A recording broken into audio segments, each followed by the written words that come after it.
In this video, we're going to talk about a cool CNBC article that I found about a group of elite investors called Tiger 21.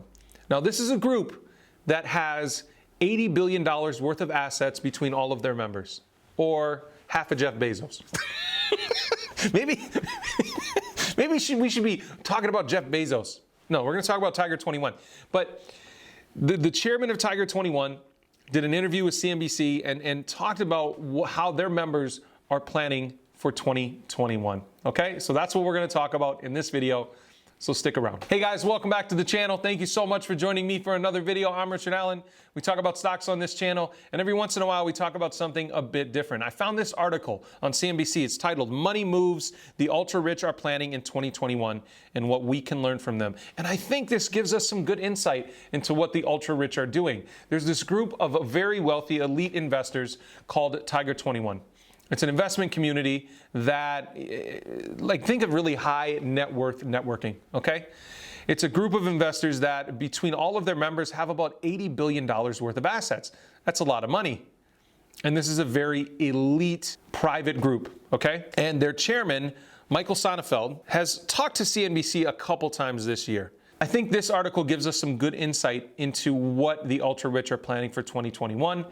And now these are individuals with a net worth of $10 million or more, up to $1 billion in net worth, okay? They have 850 members worldwide, and again, $80 billion in assets between all of their 850 members. That's a lot of money, people, a lot of money. Tiger 21 commits to confidentiality, but recently Sonnenfeld agreed to detail how the members of his inner circle plan on navigating challenges and opportunities in 2021. And there will be challenges next year. There will be many challenges.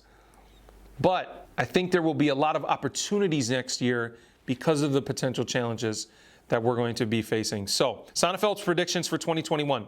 Sonnenfeld's members expect that work from home has already created a huge ripple effect that will impact the stock market and real estate market for years to come, starting with a booming technological sector as companies rush to meet the needs of our era. We already seen this happening, right? The technology sector is booming right now. The EV sector is booming right now, but that's a sign of the times.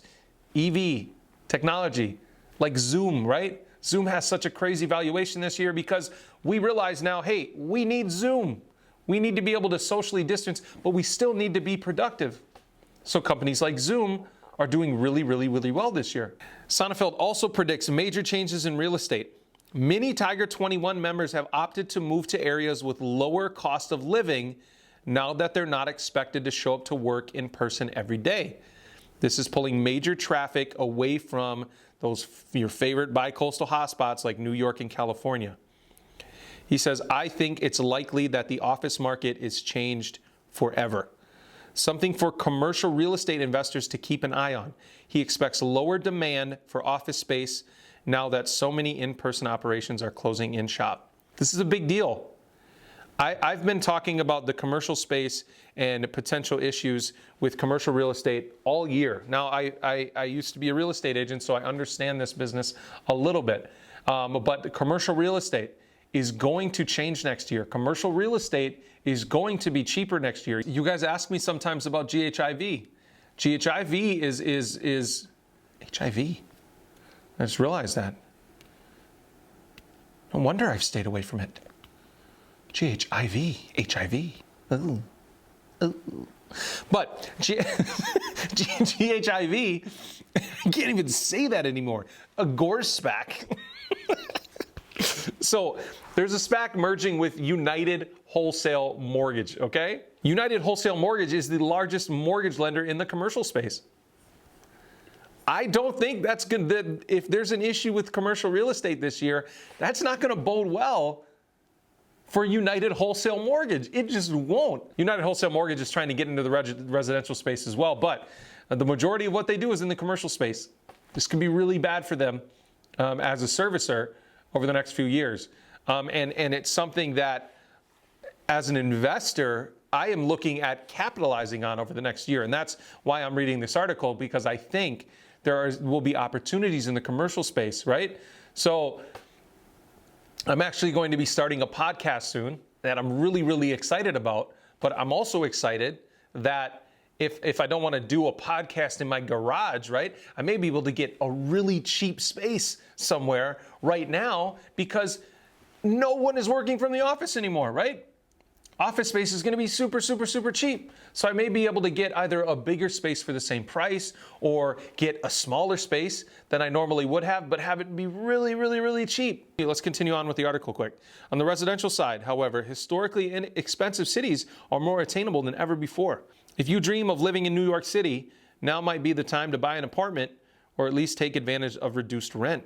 New York City and London have gone through ups and downs over the last 200 years. You could buy at a huge discount because the market is down now. This could be another potential investment opportunity. If you think that the real estate market on the commercial side or in these big cities will be down forever, you're probably wrong. You might be right, but you're probably wrong. I think the office space area will be changed forever. But will New York City's rent and cheap real estate last forever? Probably not. So it may be a good time to invest in some of those properties at a cheaper than usual rate, anticipating that they're going to be going up again in the future. So something to keep in mind as an investor as well. They address that as well. It's a long-term strategy, but one that could definitely pay off if you can afford to be patient. New York City will eventually come back. We just don't know whether it's 2 years or 5 years. How can you prepare your finances for the year ahead? There's no doubt that times are changing, perhaps more rapidly than anyone saw coming. Everyone at all income levels and net worth have had to make adjustments. Taking a cue from Sonnefeld's book, it's important to stay nimble and look for ways to roll with the changing tides. This means reducing your cost of living as much as you comfortably can. Yes, even millionaires do it.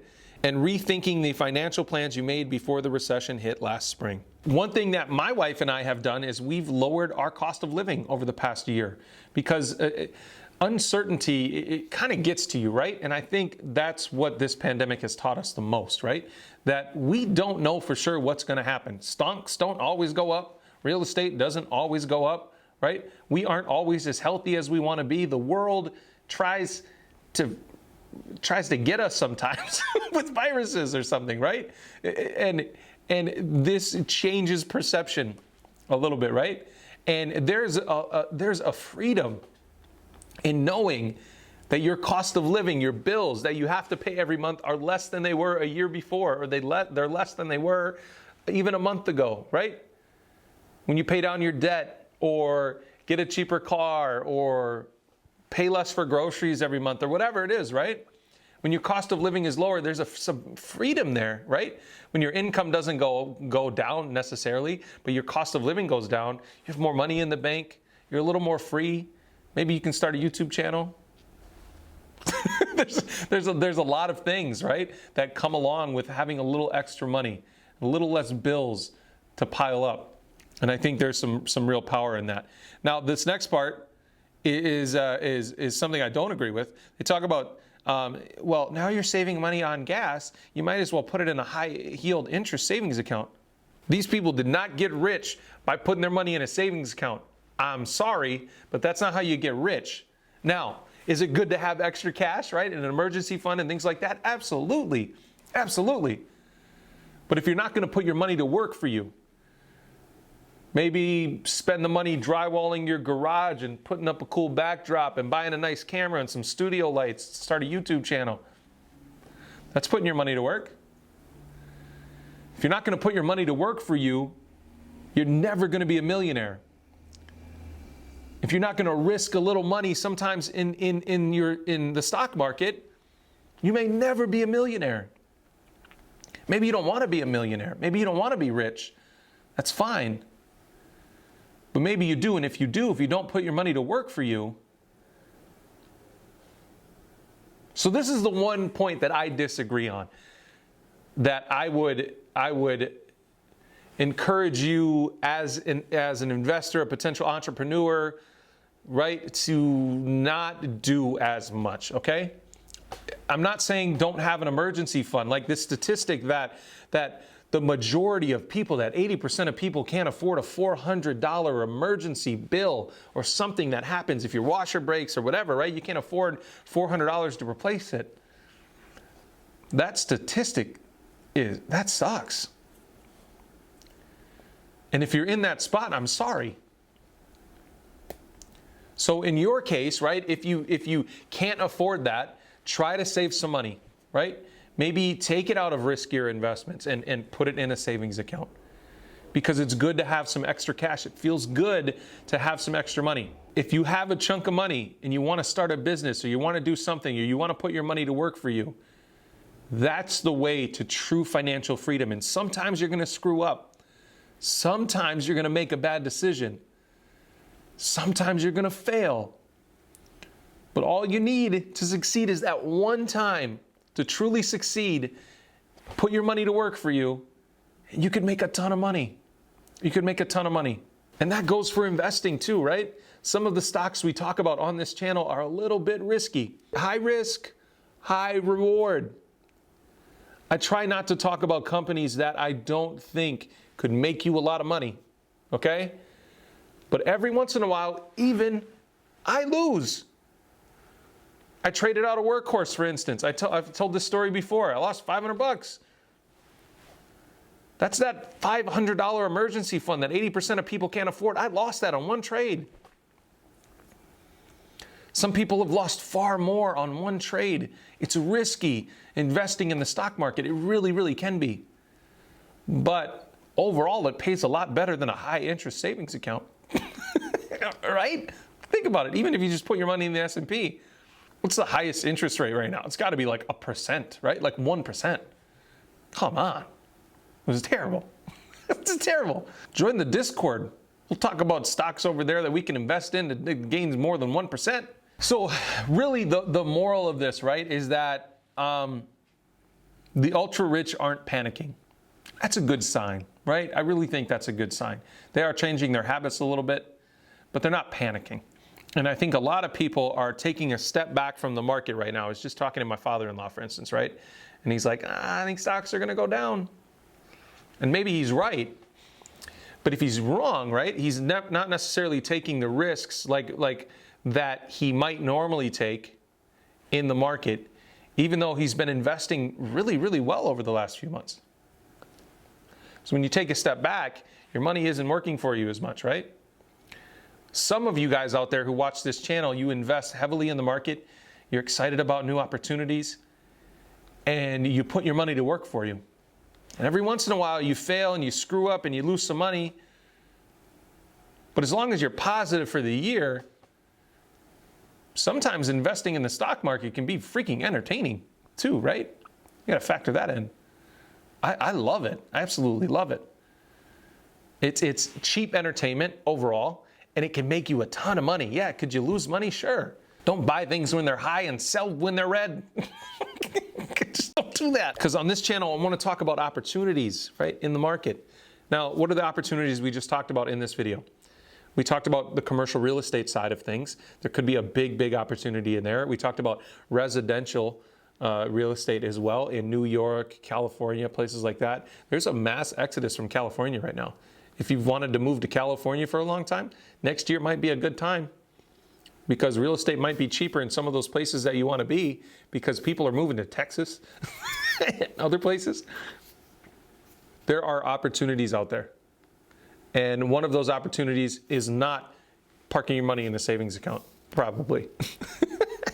But I would say overall, put your money to work for you, put your time to work. One thing my wife and I have done this year is starting a print-on-demand business that, like, sometimes I'll get an email while I'm sitting here making a video. Boom, you sold another shirt. Boom, you sold another hat. Boom, you sold another mask. That's like truly passive income. Truly passive income. You put your stuff on Etsy, you put your stuff here, you put your stuff there, and you designed it one time. You work with a company that fulfills all your orders, and boom, it's done. It's completely passive. That you don't even have to spend money on, really. It's just time, right? Just time. And a lot of us have some extra time per day to do something like that. That's something I'd like to talk about on this channel as well. There's a lot of opportunities out there, guys, to make money. If you hustle, if you're willing to put in the work and the time, there's a lot of opportunities out there. You can start a YouTube channel. I've already talked to a lot of you guys that are like, hey, how did you grow so fast? How did you do this? How did you do that? Well, I've been failing at this for 9 years. I finally figured out a formula that I think works. Finally. And I've been helping some of you try to grow your channels. And in a lot of cases, it's working. So that's something that you could do as well. It's not passive income. It takes a lot of work and dedication, hours and hours and hours per day. But it can be very lucrative and very worth it over the course of, years and years, right? I'll make a video eventually about how much YouTube pays me. And I want to get a little further into this. I just started making money on YouTube back in November. November 20th actually was my first day. But that first day I made over $100. It's like, whoa, $100. A lot of people don't even make $100 a day in their day job. And I don't know, everybody calls me Chubby Leo. I'm not like the most attractive person on YouTube. I'm not the most talented person on YouTube. And I can make $100 a day on YouTube. Maybe a good thing to do, start a YouTube channel. There's so many opportunities out there, and that's what I wanted to talk about here, guys, seriously. So I know this video is a little bit different than I normally do. If you guys are interested in some of the other things that I would love to talk about on this channel, like this kind of stuff, or starting a print-on-demand business, or starting a YouTube channel, let me know. We can talk about it. I think I would love to do that sort of thing and not just talk about SPACs all day. People are calling me the SPAC man, which I'm cool with too. But I want to add some other potential value in your life and get you to think outside the box a little bit, because I think there isn't a ton that makes me special that you can't also do. You know what I mean? All right. Thank you so much for joining me for this video. Thank you so much for over 24,000 subscribers. It's going to be a good year next year, guys. Thank you so much for joining me for this video. As always, if you didn't already do it, click that beautiful red subscribe button down below, and I'll see you in the next video. Thanks.